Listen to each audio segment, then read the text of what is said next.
Israel has stepped up its attacks against Syria, launching 4 waves of strikes on civilian and military targets in the country's southern and western regions in less than a week. The escalation began on March 30th when a series of strikes targeted the heart of the Syrian capital, Damascus. The El Midan and adjacent Kafr Susa neighborhoods, where several security buildings are located, were both hit. 2 service members were wounded by the strikes, which also caused some material losses. The very next day, March 31st, a new series of Israeli strikes hit a position on the outskirts of Damascus. The position turned out to be a facility of Iran's Islamic Revolutionary Guard Corps. Tehran acknowledged later that 2 military advisors of the Guards, Milad Haydari and Meghdad Megani, were killed in the attack. The IRGC vowed that the deadly attack will not go unanswered. The Iranian threat didn't stop Israel, who launched a new series of strikes against Syria early on April 2nd. The strikes hit El Dabar Air Base in the southern countryside of Homs, where personnel from the IRGC and Lebanon's Hezbollah are known to be deployed.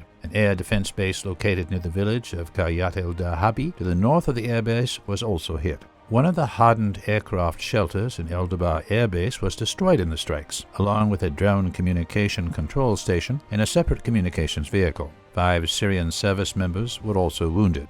Also on April 2nd, Israel downed an unidentified drone over the front with Syria using electronic warfare means. The Israeli Defense Forces said that the drone did not cross into Israeli airspace and did not represent a threat at any time. Tel Aviv held Iran responsible for the incident and alleged that the drone was launched from Syria's southern region. Later on April 4th, Israel launched a new series of strikes against Syria. The strikes hit a civilian glass factory and military positions in the countryside of Damascus, as well as a radar site in the village of Tel El-Sahan in the eastern countryside of El Suwaida. The strikes claimed the lives of 2 civilians and caused material losses. Israel has launched hundreds of strikes on civilian and military targets in Syria over the past decade as a part of its so-called War Between the Wars military campaign. However, this was the first time since the start of the covert campaign it had carried out 4 large attacks against the war-torn country within a week. The intensity of the recent Israeli strikes and the losses caused by them will likely force Syria and its allies, namely Iran, to respond. This could lead to a limited military confrontation.